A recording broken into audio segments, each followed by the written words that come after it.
Bonjour et bienvenue dans cette nouvelle vidéo du SAV de Noël organisée en partenariat avec Coccinelle Boutique.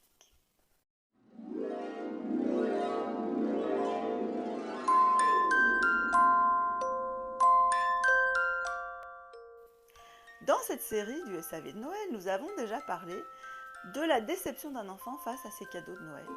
Nous avons aussi parlé des conflits qui pouvaient surgir quand les enfants ont du mal à se partager le même objet, le même jouet. Aujourd'hui, nous allons parler d'un sujet qui est lié au conflit et qui est aussi lié à la déception, vous le verrez tout à l'heure, mais qui est beaucoup lié au conflit et qui peut expliquer un certain nombre de conflits qui ont du mal à se résoudre. Il s'agit de la jalousie.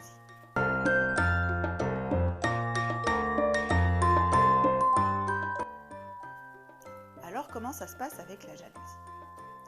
L'enfant regarde autour de lui et il commence à dire « Il a eu plus de cadeaux que moi, elle a des cadeaux plus gros. » Ça peut même être « Elle a eu plus de bûches, il a eu plus de jus de fruits. » Et ainsi de suite.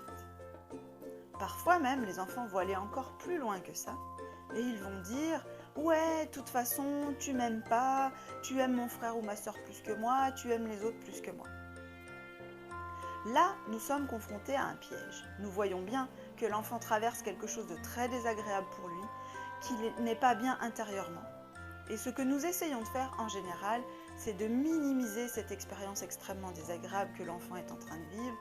Nous essayons aussi parfois de nous déculpabiliser et alors nous répondons tout de suite en disant « Mais non, tu exagères, regarde, on peut même aller compter les cadeaux. » On peut en arriver à mesurer la taille des cadeaux. Si, je vous assure, il y en a qui l'ont fait. Il y en a même qui ont compté les grains de petits pois dans les assiettes pour vérifier que le compte était le même.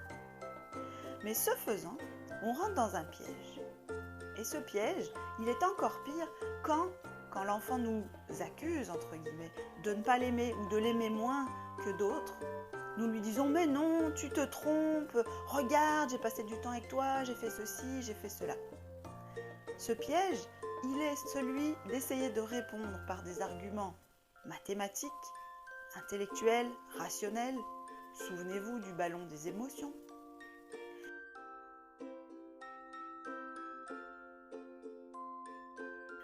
Le piège, il est donc de répondre par des arguments intellectuels, rationnels, mathématiques, à une question qui est affective, qui est émotionnelle.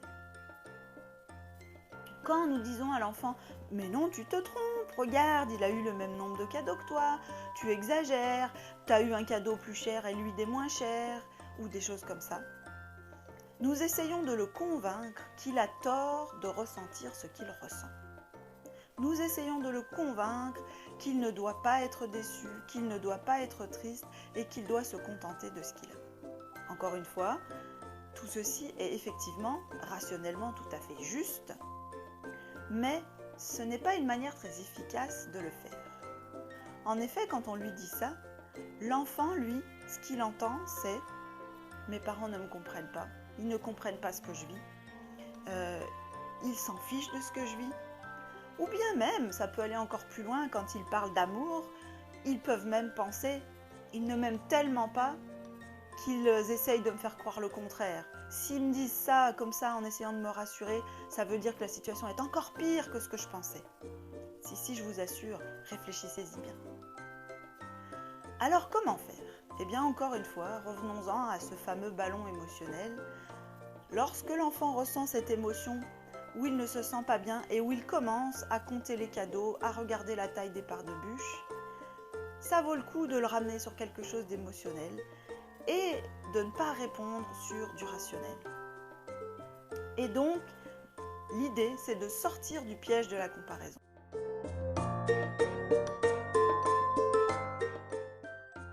Quand l'enfant rentre dans la comparaison, « Ah, il a eu plus de cadeaux que moi !» Pensez à le ramener à « Tiens, tes cadeaux ne te plaisent pas ?» ou « Tiens, il y a quelque chose qui te déçoit dans les cadeaux que tu as eus toi ?» Lorsqu'un enfant dit « Il a eu plus de bûches que moi », là aussi vous pouvez le ramener à « Tiens, tu as encore faim, quoi ?»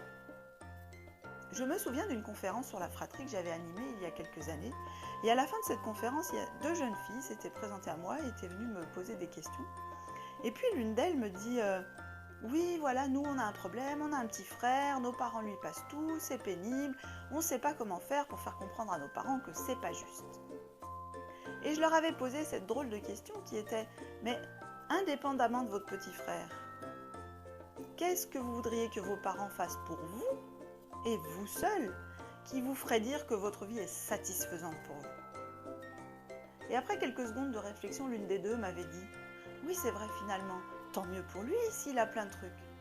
Nous, on va dire à nos parents ce qui nous ferait plaisir à nous. L'idée de ce que je vous propose là, ça va vraiment dans ce sens-là.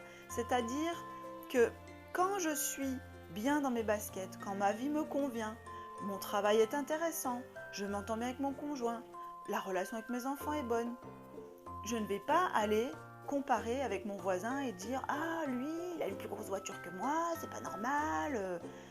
Si je vois qu'il a une belle voiture neuve que je ne peux pas me payer, je vais me dire « Ouais, super, dites donc, la voiture que vous avez achetée, génial ».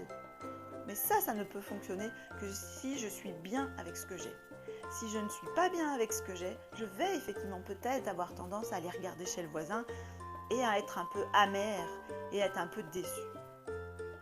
Donc, ça marche pour les cadeaux, pour les petits pois, les parts de bûches et les quantités de bonbons. Ça marche aussi quand les enfants se plaignent de l'amour qu'on leur porte. Tu m'aimes moins, tu passes plus de temps avec lui, tu ne m'aimes pas assez.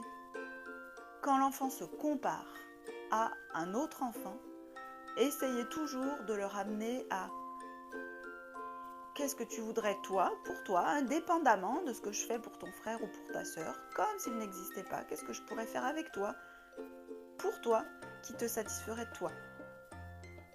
Et puis, je vous invite aussi, évidemment, le préalable, à ne pas nier que les enfants peuvent penser que vous les aimez moins. Souvent, quand un enfant dit « tu ne m'aimes pas » ou « tu m'aimes moins que mon frère ou ma sœur », nous disons « c'est pas vrai, on t'aime, c'est pas vrai, je t'aime mon chéri ». Et bien là aussi, essayez de faire quelque chose de très difficile et essayez de lui dire « ce n'est pas du tout ce que je ressens, mais si tu penses ça, c'est que peut-être j'ai fait ou dit des choses qui t'ont fait croire que je t'aimais moins. Est-ce que tu veux bien m'expliquer ce que c'est ?»